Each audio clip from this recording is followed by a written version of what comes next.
Hier kom 'n storie van 'n man wat nooit nee sê nie.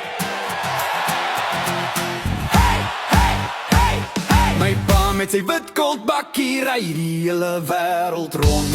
As iemand hulp nodig het, dan sy sommer op die grond. Van vroegoggend tot laatnag, altyd aan die gang. Vir familie en vir vriende staan hy eerste in die rang. Hy laai meubels, trek 'n sleepwa, vat die kinders na die skool. Ja, as die buurman vasval in die modderpad, dan's my pa daar voor jy nog kan vra. Hy vra nooit vir iets terug nie, geen net met 'n hoop gemoed. Want sy hart is groter as sy bakkie en sy liefde doen het goed.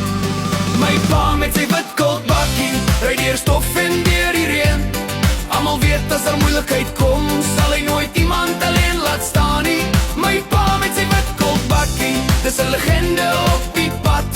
Hy doen alles vir almal om hom, ja, dis die soort man wat hy nog altyd was. Van braaivleis tot rugby Saterdag, van verhuising tot 'n fees. As jy hoor die Colt se engine brom, dan weet jy heel pas op wie wees.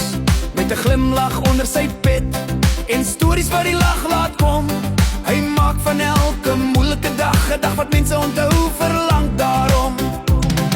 En eendag as die wiele stil raak en die paaie minder word, sal ons steeds vertel van pa se hart, want sy goedheid lewer altyd voort. My pa met sy wit koldbakkie ry deur stof en deur die reën. Almal weet as daar moeilikheid kom, sal hy nooit iemand alleen laat staan nie.